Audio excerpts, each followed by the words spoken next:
Listening, fill in the blanks. Let's start. Climbing purists aside, it was not until the 1970s that the general tide began to turn against bolting and pitons. The USA, and much of the Western world, was waking up to the damage it had been causing to the planet, and environmentalist campaigns and new government policies were becoming widespread. This new awareness and sensitivity to environmental issues spilled over into the rock climbing community. As a result, a stripped-down style of rock climbing known as clean climbing became widely adopted.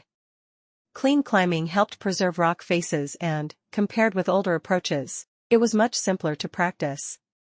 This was partly due to the hallmark of clean climbing, the use of nuts, which were favored over bolts because they could be placed into the rock wall with one hand while climbers maintained their grip on the rock with the other.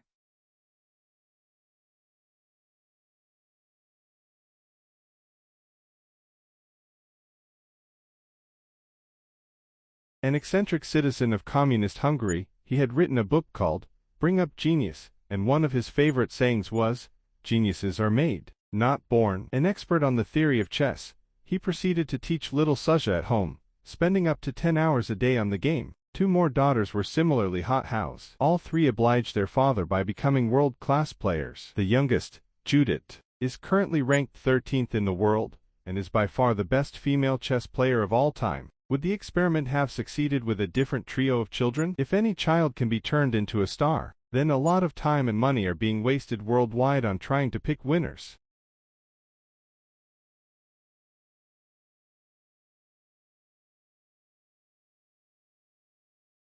Not everyone embraced the clean climbing movement, however. A decade later, debates over two more developments were erupting. The first related to the practice of chipping, in which climbers chip away pieces of rock in order to create tiny cracks in which to insert their fingers. The other major point of contention was a process that involves setting bolts in reverse from the top of the climb down. Rappel bolting makes almost any rock face climbable with relative ease, and as a result of this new technique, the sport has lost much of its risk factor and sense of pioneering spirit. Indeed, it has become more about muscle power and technical mastery than a psychological trial of fearlessness under pressure. Because of this shift in focus, many amateur climbers have flocked to indoor climbing gyms, where the risk of serious harm is negligible.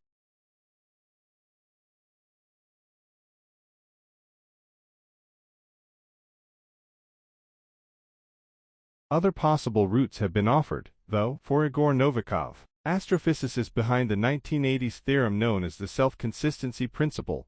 Time travel is possible within certain boundaries. Novikov argued that any event causing a paradox would have zero probability. It would be possible, however, to affect, rather than change, historical outcomes if travelers avoided all inconsistencies. Averting the sinking of the Titanic, for example, would revoke any future imperative to stop it from sinking. It would be impossible. Saving selected passengers from the water and replacing them with realistic corpses would not be impossible, however, as the historical record would not be altered in any way.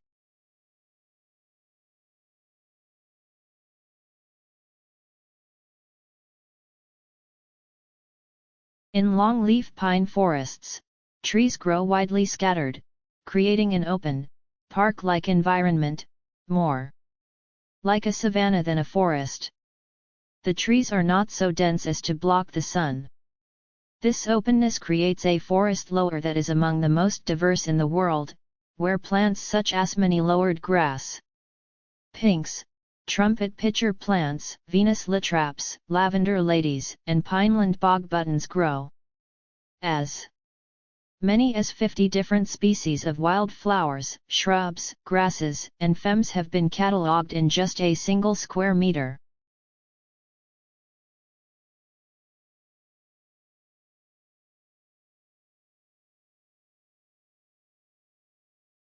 Researchers from the European Organization for Nuclear Research, CERN, in Geneva sent the neutrinos hurtling through an underground corridor toward their colleagues at the Oscillation Project, with emulsion tracing apparatus, OPERA, team 730 kilometers away in Gran Sasso, Italy. The neutrinos arrived promptly, so promptly, in fact, that they triggered what scientists are calling the unthinkable, that everything they have learnt, known or taught stemming from the last 100 years of the physics discipline, may need to be reconsidered.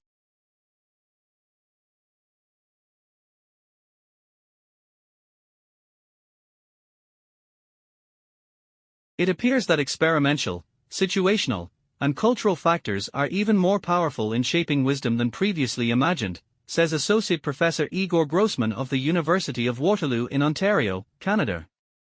Recent empirical findings from cognitive, developmental, social, and personality psychology cumulatively suggest that people's ability to reason wisely varies dramatically across experimental and situational contexts. Understanding the role of such contextual factors offers unique insights into understanding wisdom in daily life, as well as how it can be enhanced and taught.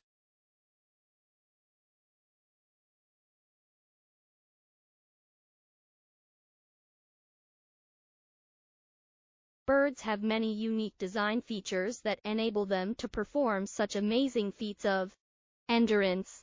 They are equipped with lightweight, hollow bones, intricately designed feathers, providing both lift and thrust for rapid flight, navigation systems superior to any that man has developed, and an ingenious heat-conserving design that, among other things, concentrates all blood circulation beneath layers of warm, waterproof plumage, leaving them fit to face life in the harshest of climates.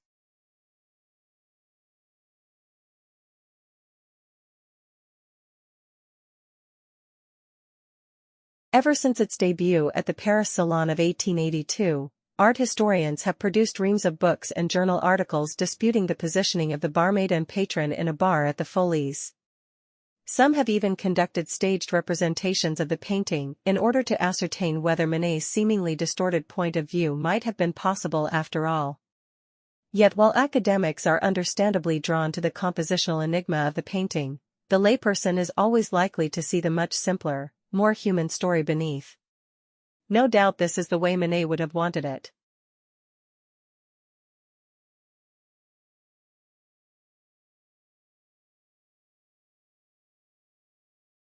The cutting of huge figures or geoglyphs into the earth of English hillsides has taken place for more than 3,000 years. There are 56 hill figures scattered around England, with the vast majority on the chalk downlands of the country's southern counties. The figures include giants, horses, crosses and regimental badges.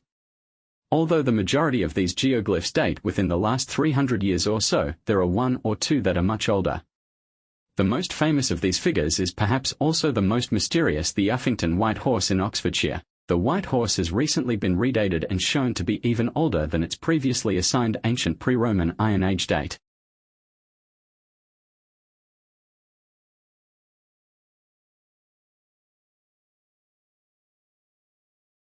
Like, share, subscribe the channel and press the bell icon for further